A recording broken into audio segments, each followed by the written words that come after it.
Hello everybody, welcome to a brand new video. First video on this channel. It's Mad Mac Predictions. You may know me from my main channel where I do geography, history, politics, and some funny top 10 videos. But today we're doing an election video. It's going to be about what would have happened in 2016 if all the Libertarian voters had voted for Trump and if all the Green Party voters had voted for Hillary Clinton. Now, this is an interesting scenario, and obviously it's not very realistic, because some Libertarian voters obviously would have voted for Hillary Clinton, though the vast majority of them, if they had to pick between Trump and Clinton, would have gone for Trump, just basically due to economic policies. Like, the Republican and Libertarian parties are more similar in economics, because the Democrat Party supports much more regulations and socialization of certain things, but the Democrats and the Greens are very similar. In fact, like a lot of Democratic politicians have the whole environmental thing going on. So let's fill out what the map would have looked like in 2016. Some of these things going crazy on me. Alright. Just fill out the states and then I'll do the margins. Yes, I think that was all of them for Trump, and the Clinton states right here. And now for margins. Yes, New Hampshire was very close in this particular election in 2016, but in 2020, it was not close at all. It's about 7 points. Interesting from a potential swing state. Pennsylvania, all three of these flipped. Yeah, Minnesota was another close one in 2016 that also went by around 7 in 2020. Okay, yeah, I think that's it. Alright, so what if we combine the Libertarian vote with Trump and the Green vote with Clinton? We'll start to see some interesting things happen. Let's start going west to east. So I'll start with Oregon, which I have right here. So we have Hillary Clinton ahead at 50.1%. She beat Trump by 11 points. However, Gary Johnson was able to pull almost 5% in the state. So if the Trump and Johnson vote is combined, he gets approximately 43.8%, which is, we'll just round it up to 44. However, Jill Stein got 2.5%, which is one of the best performances of any of the states. So 50.1 plus 2.5, you got 52.6 against 43.8. That reduces the margin to around 8 or 9 points, which would make Oregon a likely state. Next state to look at is Nevada. This was a close state in both elections, both 2016 and 2020. It was about the same margin in both, but as you're about to find out here, Jill Stein doesn't even register, at least according to New York Times. But if the Trump and Gary vote are combined, that means Trump would have gotten 48.8% against Hillary's 47.9%.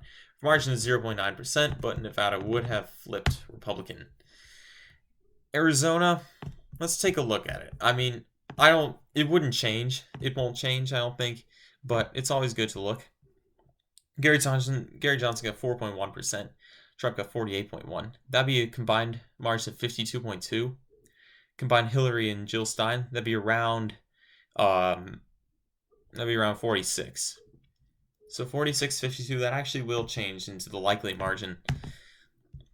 Now let's look at the two Southwest states that have consistently voted Democratic in the past four election cycles.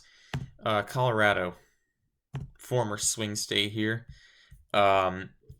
Gary Johnson was able to pull 5.2%, and Donald Trump was able to pull 43.3%, for a combined margin of 48.5%. If the Jill Stein voters voted independently, Trump would have won the state by around 0.3%. But because we're including the Jill Stein vote, that means that Clinton would have beat Trump by around 1%. So it reduces it all the way to the tilt margin. Same thing happens in New Mexico. As we can see in the election results, Gary Johnson He was from New Mexico, and it was his best state. He won by 9.3. Combined margin of Donald Trump and Gary Johnson, 49.3%. It would have beat Clinton by 1. However, Jill Stein did get 1.2, so this margin would have been 0.2%, around the same as Colorado. Minnesota. It's an interesting state to talk about.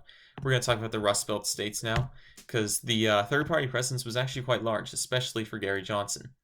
So this margin would have been around 4 plus, it would be around 48.7%, which would have put Trump ahead by more than 2. However, as we can see here, Jill Stein got about 1.3. This would reduce the margin to somewhere in the 1% range, making Minnesota tilt red state. The second flip, if this scenario did come to pass. Wisconsin and Michigan will be similar, and so will Pennsylvania. They had a also significant presence. Gary Johnson got almost 4, and Donald Trump carried the state by only 0.7% in 2016. These margins added together would be 50.8. However, if Hillary and Stein combined their margins, they can only get 47.5, which would be around a 2.5% margin of victory for the current president. And yeah, so that would have turned it into a lean Republican state. Michigan will also go lean Republican. And as you can see here, Gary Johnson 3.6, Donald Trump got 47.3. This would be a margin of victory of 50.9, and 50.9 against 48.1. That's a nearly 3-point victory, around what Joe Biden got in 2020 in Michigan. So yeah, that would be pretty significant. Now, Pennsylvania, I think the third-party vote wasn't as significant, especially for Gary, but Jill Stein got 0.8, and these combined margins would be around 48.3, while Trump and Johnson's votes would have totaled to around 50.6, which would have just put it around 2 points. I forget to put Florida's tilt. It was lean this time. Let's look at Virginia. Former swing state again. This state went by 5 despite, what's his name? Kane. I can't even name my own senator. So this would have been a combined margin for Trump and Gary Johnson of around 47.4%. Hillary Clinton would have gained to 50.5.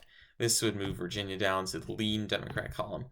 Now, the final 2 states I want to look at are in the far northeast, New Hampshire and Maine. Both these states had large presence of the Libertarian vote.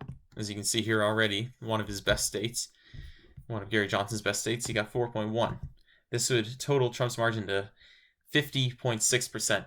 Well, this would have only increased, the Hillary vote would have only increased to 47.7. This would make New Hampshire a lean state, probably by around 3 points. Finally, Maine. I think this is probably it is in fact one of the best performances for Johnson. 5.1%. That's pretty good for a third party.